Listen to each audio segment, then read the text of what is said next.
It just came flying by. All right, you know what? I think I'm just going to come in here for a second.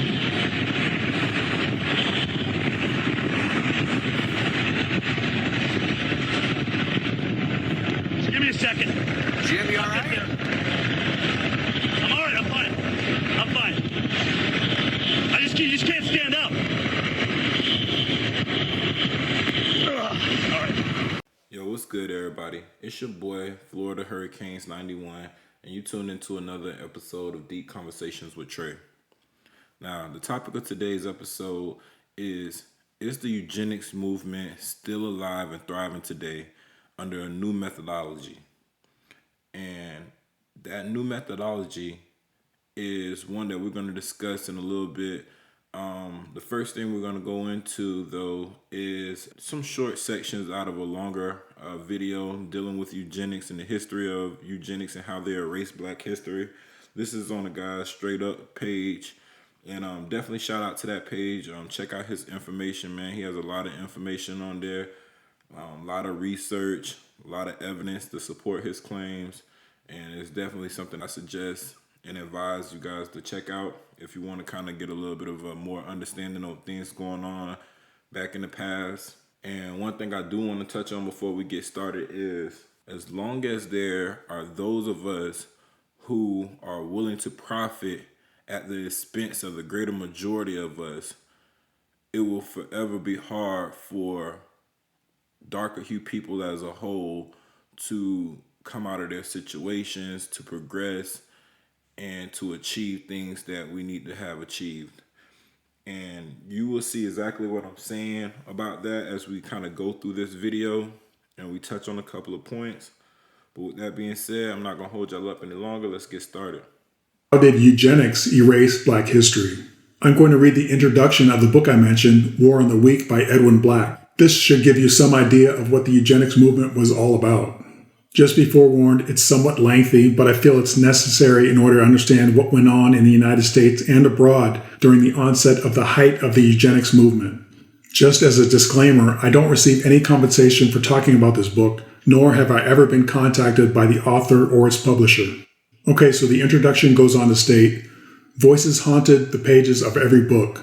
This particular book, however, speaks of the never born, for those whose questions have never been heard, for those who have never existed. Throughout the first 6 decades of the 20th century, hundreds of thousands of Americans and untold numbers of others were not permitted to continue their families by reproducing. Selected because of their ancestry, national origin, race, or religion, they were forcibly sterilized, wrongly committed to mental institutions where they died in great numbers, prohibited from marrying, and sometimes even unmarried by state bureaucrats. So it's important for us to note right here that the methodology of the eugenics projects in the past was sterilization, and he's going to go more into that, but I just want y'all to keep that in mind, because what I'm proposing to everyone now is that the eugenics plan is still very much intact and still alive, but they have changed their methodology, and it's no longer about sterilizing us, but about swaying us to procreate with people who don't look like us and to basically breed us out. But we'll continue, and more evidence on that in a second. In America, this battle wiped out whole ethnic groups, was not fought by armies with guns, nor by hate sects at the margins.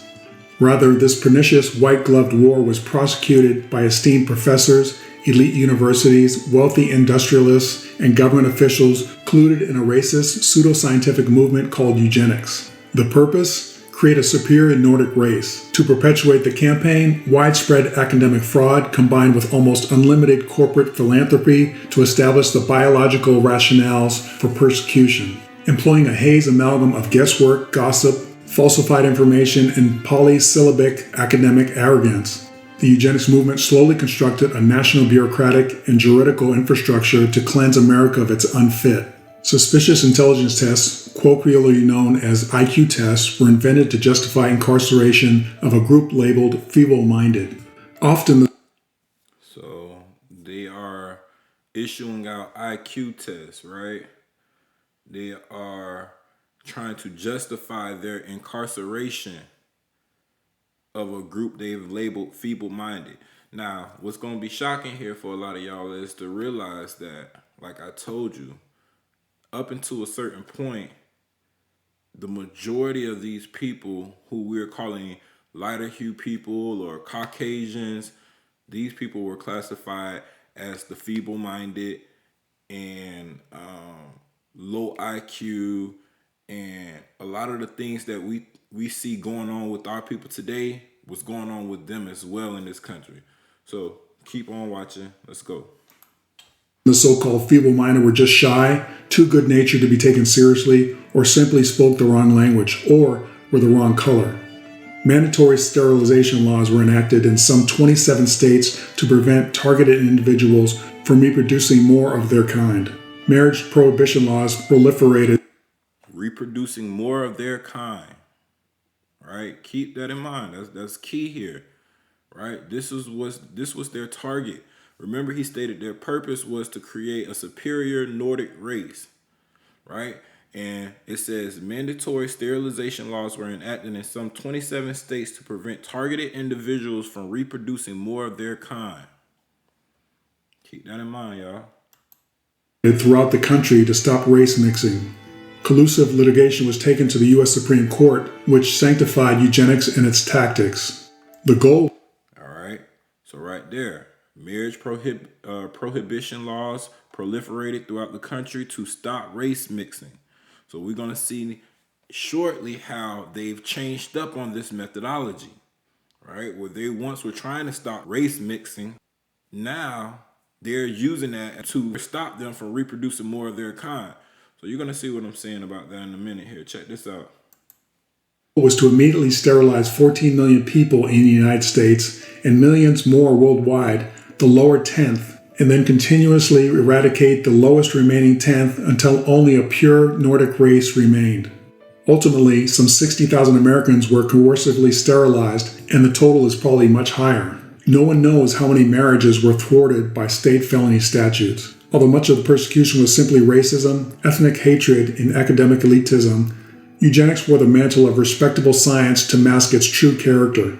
The victims of eugenics were poor urban dwellers and rural white trash from New England to California. Immigrants from across Europe, blacks, Jews, Mexicans, Native Americans, epileptics, alcoholics, petty criminals, the mentally ill, and anyone else who did not resemble the blonde and blue-eyed Nordic ideal the eugenics movement glorified. All right, so let's keep that right there, all right? Anyone else who did not resemble the blonde and blue-eyed Nordic ideal the eugenics movement glorified, all right? So we see a phenotype. So check this out, y'all. Eugenics contaminated many otherwise worthy social, medical, and educational causes, from the birth control movement to the development of psychology to urban sanitation. Psychologists persecuted their patients, teachers stigmatized their students, charitable associations clamored to send those in need of help to lethal chambers they hoped would be constructed. Immigration assistance bureaus convened to send the most needy to sterilization mills. Leaders of the ophthalmology profession conducted a long and chilling political campaign to round up and coercively sterilize every relative of every American with a vision problem. All of this churned throughout America years before the Third Reich rose in Germany. Eugenics targeted. Y'all see this? All of this churned throughout America years before the Third Reich rose in Germany. Right? They're always talking about white supremacy. This was going on over here way before it went on in Germany. It actually went to Germany from here. Check this out. Targeted all mankind, so of course its scope was global. American eugenic evangelists spawned similar movements and practices throughout Europe, Latin America, and Asia. Forced sterilization laws and regimes took root on every continent. Each local American eugenic ordinance or statute from Virginia to Oregon was promoted internationally as yet another precedent to be emulated by the international movement. A tight-knit network of mainstream medical and eugenical journals, international meetings, and conferences kept the generals and soldiers of eugenics up to date and armed with their nation's next legislative opportunity. Eventually, America's eugenic movement spread to Germany as well, where it caught the fascination of Adolf Hitler and the Nazi movement. Y'all hear this? Now, we have become the country that tells everybody that they're an anti-Semite, or deem every action as anti-Semitism. But you don't hear about them talking about this, do you? You don't hear them talking about how the eugenics movement spread to Germany as well, where it caught the fascination of Adolf Hitler and the Nazi movement. Like I said, man, the more you know.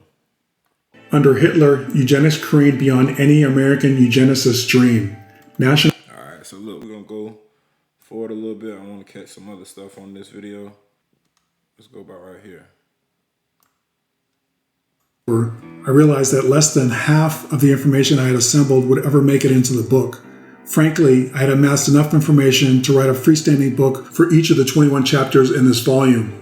It was painful to pick and choose which information would be included, but I am confident that with so many journalists throughout America now aggressively delving into eugenics, the field will soon be as broad and diverse as the investigations of the Holocaust and American slavery. At least one book could be written for each state, starting with California, which was America's most energetic eugenic state. Do you remember in the beginning of this video, I told you one of the issues I had with this book was that I felt that Mr. Black came across information that would bolster my claim that people of color ruled Europe and the United States before Reconstruction. However, like he stated, Didn't we talk about this in the first couple of videos? I told y'all what happened. I told y'all how they swindled the country from us and handed it off to lighter hue people. Right? Look what the screen says. People of color ruled Europe and the United States before Reconstruction. Yeah, man. He's talking about the Scottish people, the Highlanders. He's talking about the Pictish, Cornwall peoples.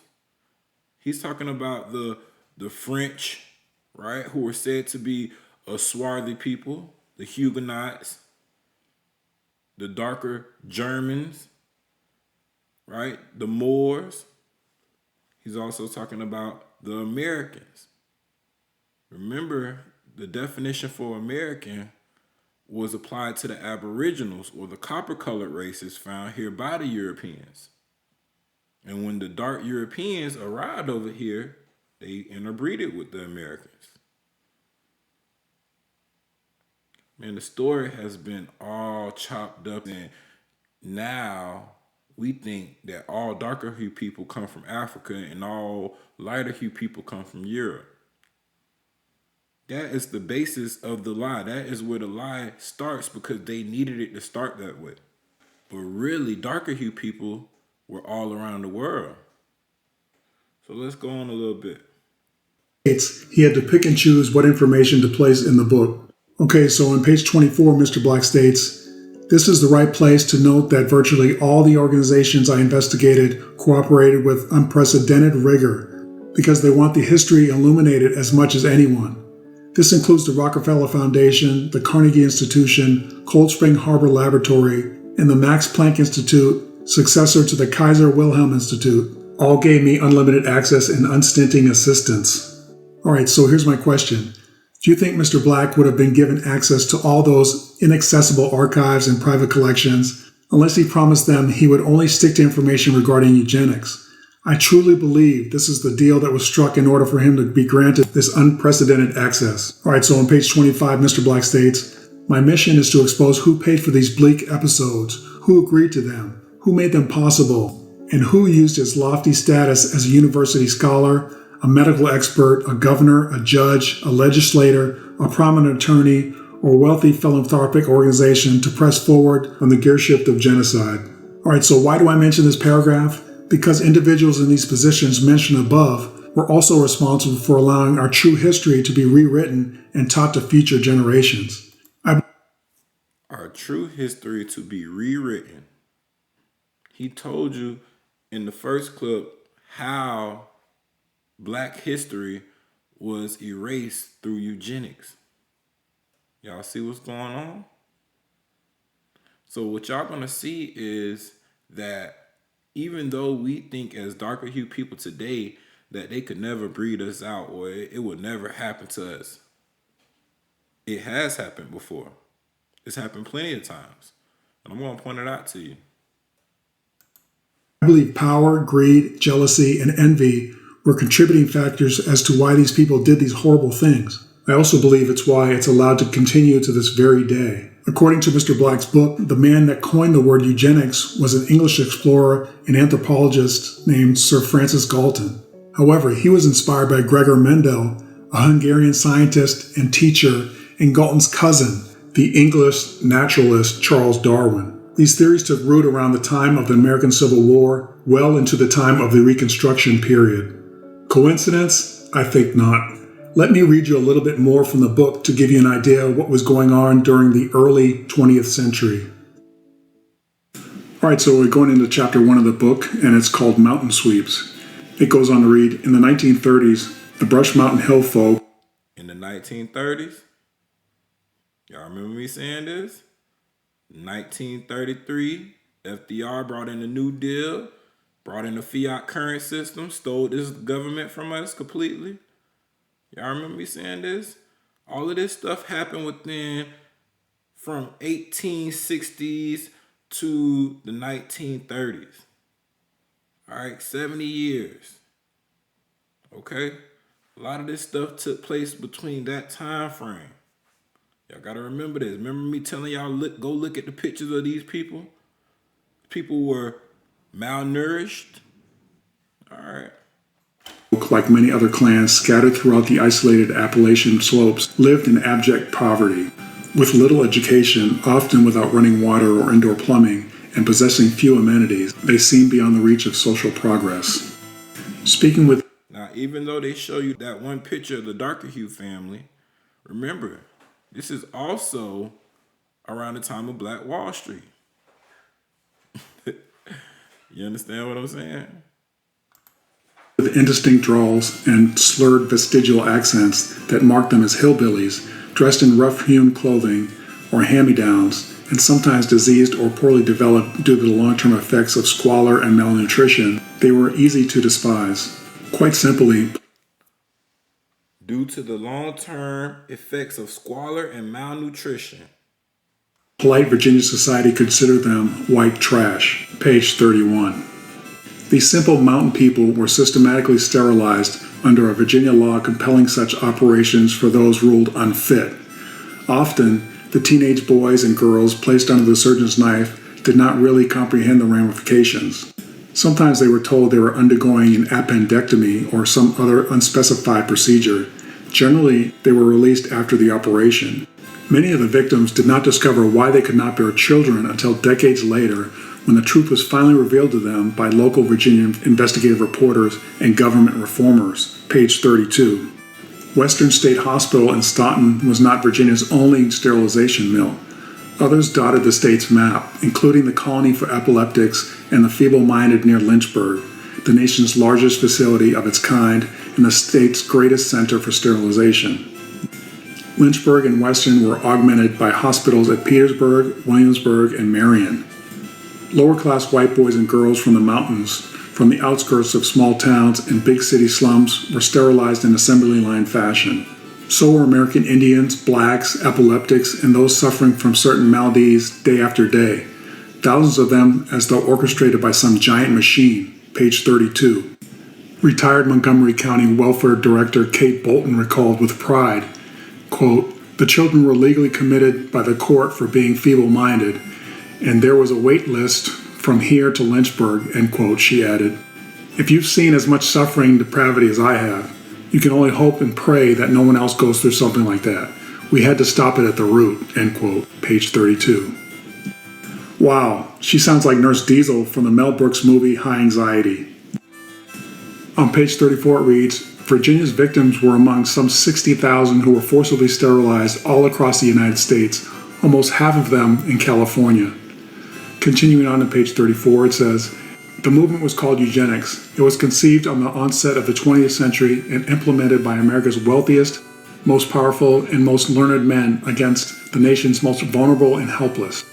Eugenicists sought to methodically terminate all of the racial and ethnic groups and social classes they disliked or feared. It was nothing less than America's legalized campaign to breed a super race, and not just any super race. Eugenicists wanted a purely Germanic and Nordic super race, enjoying biological domination Y'all see this? over all others. Okay, so we're going to stop that right there. Now, you remember me telling you that as long as we have a few people who are willing to benefit at the expense of the greater majority of us, that we will forever be at a losing position, right? It will forever be hard for us to make the changes that we need, overcome the obstacles that we have to, the adversities that we have to, right? So look at this. Oxford Dictionary of African American English. Editor-in-Chief, Henry Louis Gates. Y'all see what's going on here? We go forward here. We're going to look at the first 10 words of the African American English Dictionary. Now, before we get into these first 10 words, please ask yourself, why do us darker hue people need a dictionary to explain the African American language to us? Who is this dictionary actually for? Who is this actually for?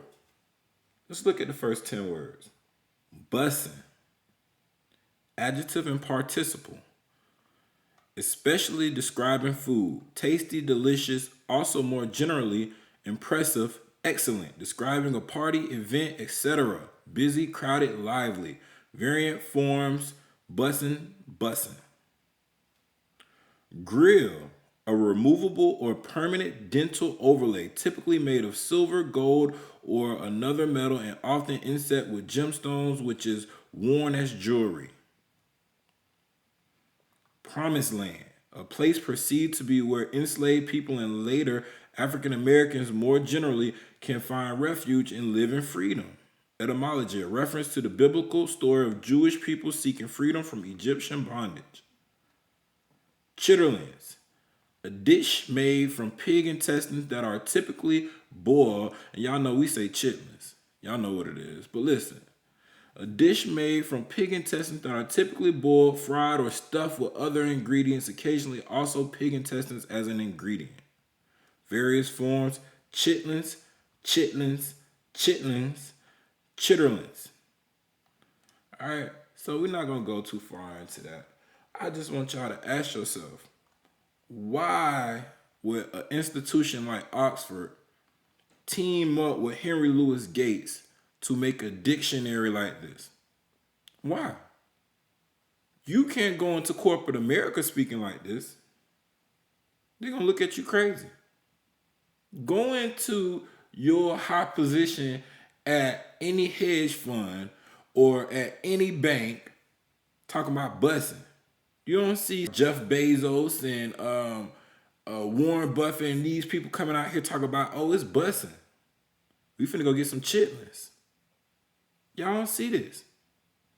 So why are we making a dictionary like this? For what purpose? Well, let's look on to it. But before we look onto it, I want to go back and revisit something that I showed y'all previously. The observations concerning the increase of mankind, 1751. Because I know that most of us are under the impression that we can't be bred out. This can't happen to us. Look what Benjamin Franklin says, which leads me to add one remark, that the number of purely white people in the world is proportionably very small.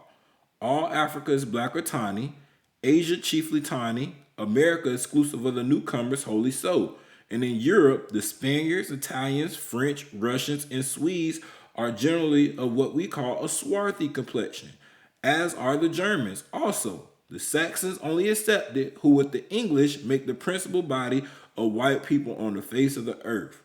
Benjamin Franklin just acknowledged that the majority of people on the planet were darker hued people.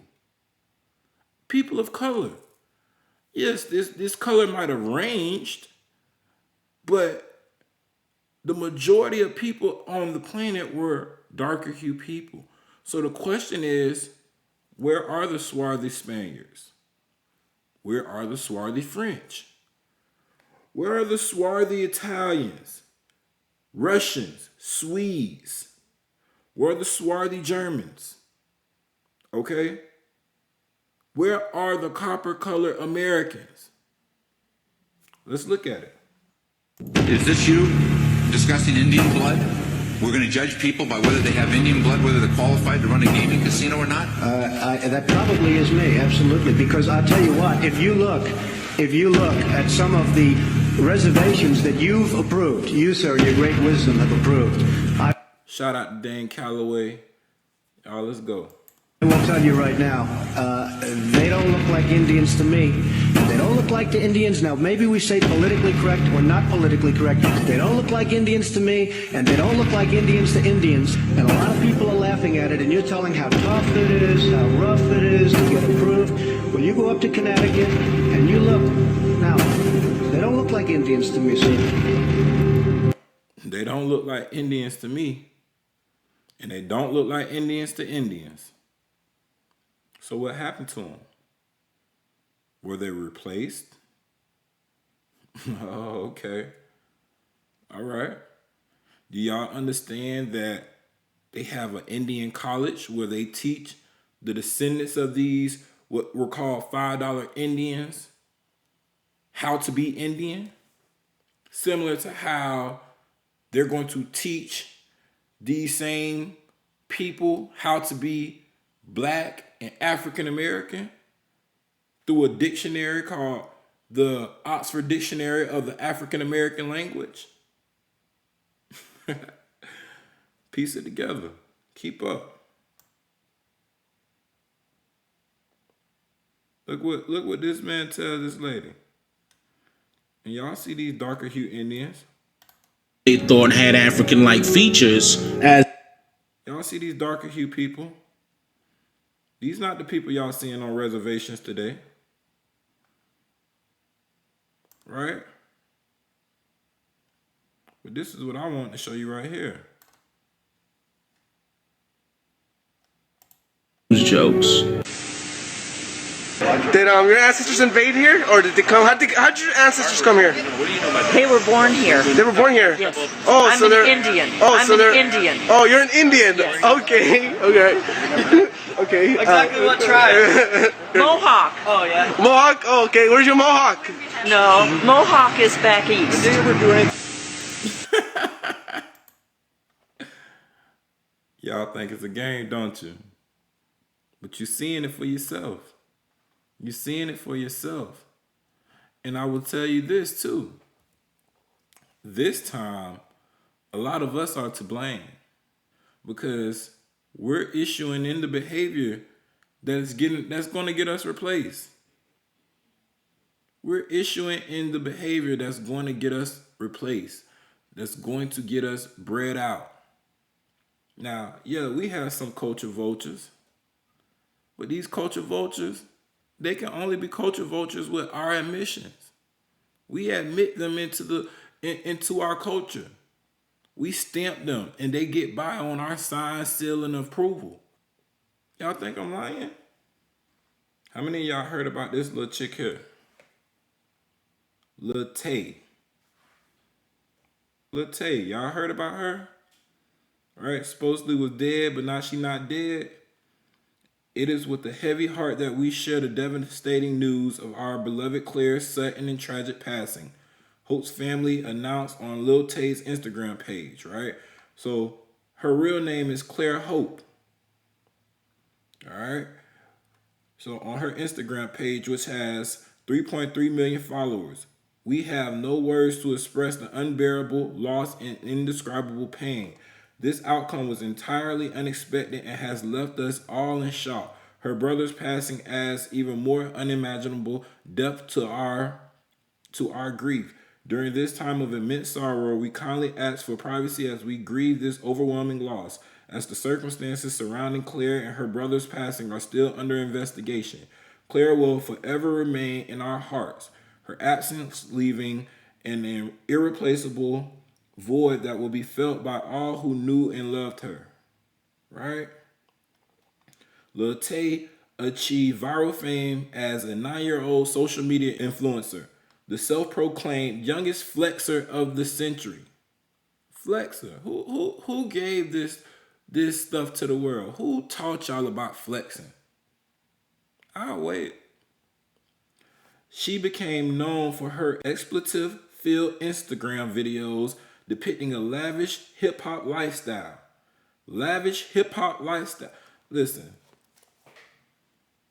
if we were the slaves to these people for so long, please somebody tell me, what sense does it make for the slave masters to now start imitating the slaves? And don't get it twisted. This ain't just on no class, lower income white families try to be like, darker hue people. No, man, no.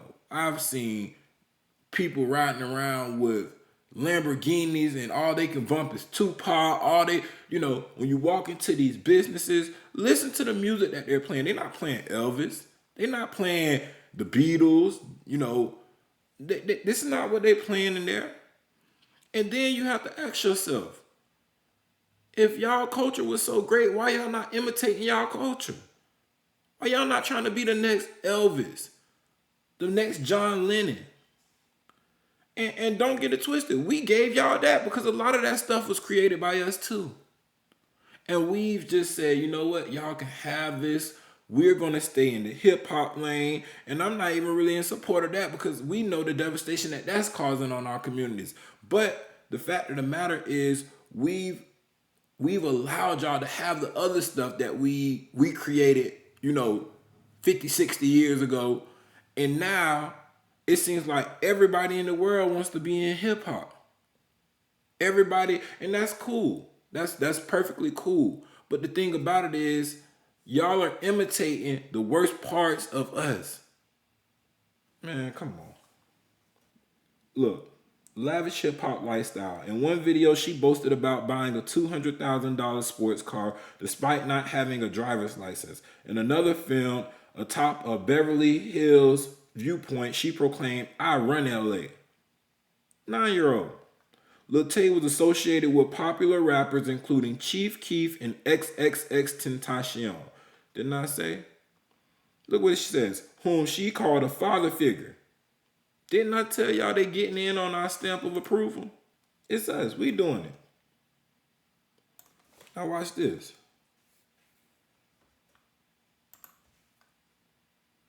Here's her daddy right here. Here's her mama. Youngest flexer alive. Youngest flexer alive. Here's her parents right here. She don't need a father figure. She has one.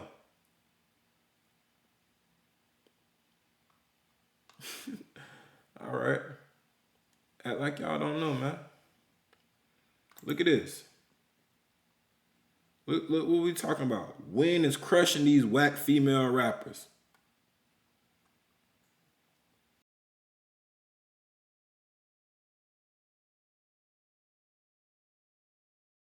Y'all couldn't touch this beat with a 10-foot pole. I went in cold, no stretching, I just set into crescendo flows. It's people who... All right. I'm not going to get into the whole freestyle. Y'all check it out. And I'm not saying that people don't have skills. I'm not saying that they can't like rap music. But look at the culture. Look what they trying to be. That's what separated Eminem from a lot of these people nowadays, because Eminem never really had to try to be like us. Matter of fact, they used to call him a crazy white boy. But it's so funny now, man. Everybody has to try to be this urban image of who they think we are. And like I said, if we were the slaves, then why are the descendants of the masters now trying to be us? How come everything we do is the it thing for the whole planet? If they got a TV, if they have freaking internet, they got Facebook, they got social media, YouTube, they trying to be like us. They trying to be like us. I ain't gonna play this one, but I just wanted to show y'all a clip from this is your Catch Me Outside little thing. Bad Baby now she goes by, y'all know as Danielle Berjoli, whatever her name is. And check out. You see on the TV screen, you see the glamored up, and you see. Now look at this part of her video.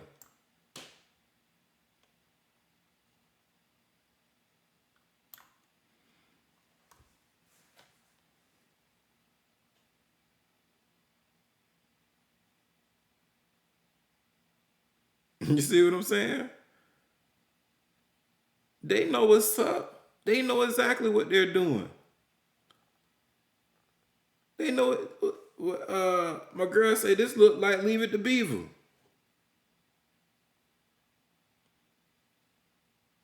If y'all hear the lyrics to this though, man, y'all will be like, what the hell?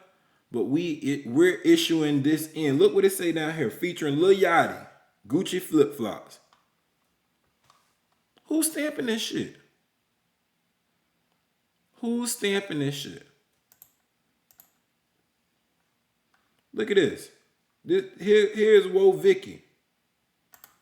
Cheering like we cheering for a basketball game? Nah, like how many cheering you got? How many people is cheering for me? Nah, like when I get married, I want 7 cheering. You want 7 people? You want 7 people cheering for you? Like a best man, the bride, the bridesmaids. No.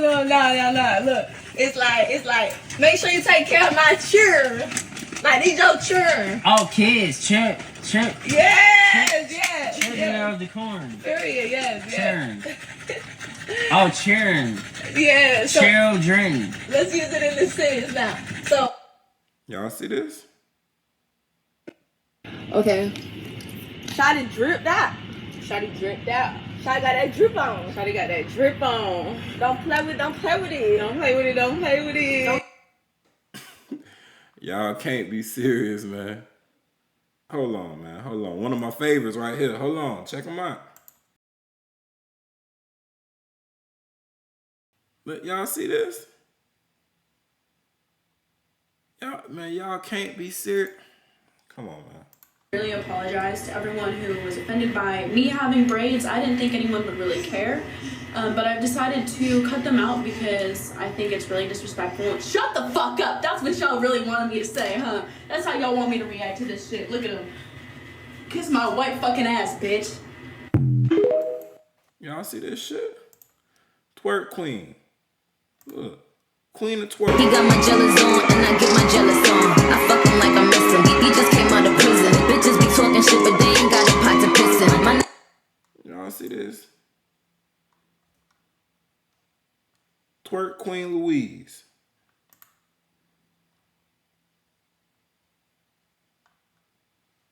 She's the queen of it. Our women ain't been doing that for years on years. You understand what I'm saying? How many of y'all remember this lady? Rachel Dolezal. She got ousted. She was on, I think, if I'm not mistaken, this woman here was on the board of NAACP playing. Her parents had to come and tell the world that she was faking.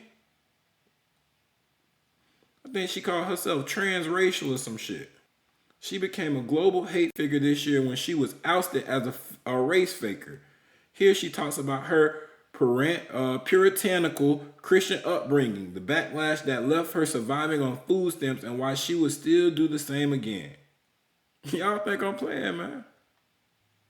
Once again, I showed y'all. Look, I'm going to tell y'all once again. which leads me to add one remark. The number of purely white people in the world is proportionably very small. All Africa is black or tiny, Asia chiefly tiny, America exclusive of the newcomers wholly so. And in Europe, the Spaniards, Italians, French, Russians, and Swedes are generally of what we call a swarthy complexion. Why is that so deep? Because like I keep telling y'all, we think it can't happen to us. And yet we don't see what's happening to us already. They're gearing these people up to take your spot once again. Then we have people who look like us who are issuing these people in. They're giving them their stamp of approval. We have people who look like us who are teaching these people how to be you. With the whole dictionary that they're trying to come out with to teach them, oh, this is African American language. This is how African American people speak English. So you get your woe Vickies, right? While in the meantime, what do we get? We get the 304 culture. These are the women that don't need no man. They can be as sexually free as a man. They basically, you a hoe. Excuse my French, but that's what it is. And then we got the passport bros who basically are going out and breeding with they're basically going to these Latin American countries, right? And they're looking for these lighter hue women. They don't specifically say they're looking for lighter hue women, but let's be real. When we see this, that's what we're seeing. And this ain't a slight to our Latinos. It's not even a slight to, the Asians or the lighter hue folks. It's not a slight to nobody, because at the end of the day, beauty comes in every distinct type of phenotype. There's some lighter hue folks that are gorgeous. There's some darker hue folks that are, not darker hue folks, but there's some Latin folks that are gorgeous. There's some Asian folks that are gorgeous. But, the thing about it is, as darker hue people, we have to understand that we're gorgeous. We are who we are, and we are beautiful. We are attractive. We are everything just like anybody else. The second that we start believing that lightness is the picture of perfection, then we start to fuel this fire. And it's so funny because I remember the darker hue women, 10, 15 years ago, when they would complain and say, the rappers don't like to put us in the videos. And even back then, I'll admit, I really didn't pay no attention to it. We've all played a part in this. We still have this, red versus black thing and, dark skin versus light skin thing. We still play a part in this. And now what is it leading to? Now we get the LGBT community where we're not even trying to procreate with each other because we're, off with the same sexes, right? And then you have an issue like the brat and her wife, right? They go to a sperm bank to get artificial insemination, and what do they end up doing? Getting a lighter hue sperm cell to get put in her wife to procreate with that. Because what? There's a disproportionate amount of darker hue people who supply their sperm to these type of things. We're not going to do that. So what do? They go and get some lighter hue sperm. This shit is crazy. And remember what they said the goal was: to stop the reproduction of specific people. And that's exactly what we're doing. If we're not reproducing people that look like us, then we're not reproducing our specific selves. We're not. I don't care if you procreate with, somebody of a lighter hue race. That baby, he might have some features of you, but it's not going to look like you. Look at this. This is what happens when, we have this obsession of going lighter and lighter. I am half black. My biological father is African American. I'm gonna break it down for you because I know what you're thinking. This girl is Now she says she's half black, and I doubt she's half black. Now, y'all gonna see why I say that in a second. But Do I believe that her father is part darker hue? Yeah, but I don't think he's a fully darker hue man. Hell no. She would have to show me her grandparents to show me that she's half black. But let's continue. Insane. There's no way she has green eyes, very light skin, and blonde hair. Like, there's no way. Growing up as a kid, I always got, "That's your stepdad, you must be adopted." This video is honestly for educational purposes to just let you know, like, people can look like me and be mixed. So let me break it down and show you my parents. Alrighty, here is me and my dad. This is my dad. Now, do y'all believe that's a fully black man? Hell no. I don't. I wouldn't care what nobody said. That man don't look full black to me. He might be mixed. He might be half black himself. But to me, I think he might be a quarter. And we understand that you pull half of your genetics from one side of your family and half of your genetics from the other side. Right? So, if this man is mixed himself, which he appears to be, clearly, then she will be a quarter black, pulling a quarter of his darker hue genetics and a quarter of his lighter hue genetics. So she has a quarter of darker hue genes and a quarter of lighter hue genes from him. His name's Lance. Here's another photo. It's kind of blurry, but yes, he raised me my entire life from when I came out the womb. Here is another photo of us when I was younger. And this is my mom. Now here's her mother. So what happens when these mixed kids go and procreate with fairer, lighter skinned people? Look at what they produce. Look at what they produce. So like I said, man, she can't fool me. Her daddy ain't full black. There's no way you're not going to get that much recessive from a dominant gene at an equal level. You're not going to get that much recessive traits from 50% recessive traits and 50% dominant traits. You're not going to come out phenotypically looking like that. I don't care what she says. Her daddy ain't full black. Okay? But that's cool. I'm not stressing that. But look at her. Once again, so I definitely took after like her skin tone, her hair. So, blonde hair, green eyes. Wasn't this the Nordic race that the eugenics were talking about in the beginning?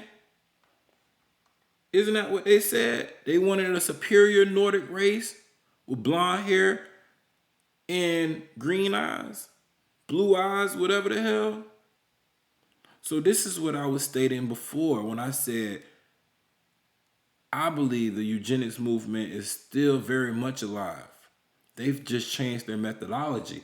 Before, where they were trying to sterilize us and force us to not be able to reproduce, now they're just swaying us to reproduce with people who don't look like us. They have achieved their goal in making us think that lighter hue people are the answer. They're the picture of perfection. They have created a spacing within our mind that we don't even really want to produce with each other. And at the same time that all of this is going on, what are they doing? They're trying to infiltrate every part of society that you have made popular to the world. Then on top of that, they are telling them and showing them how to be you. So what does that look like within 100 years from now, 150 years from now?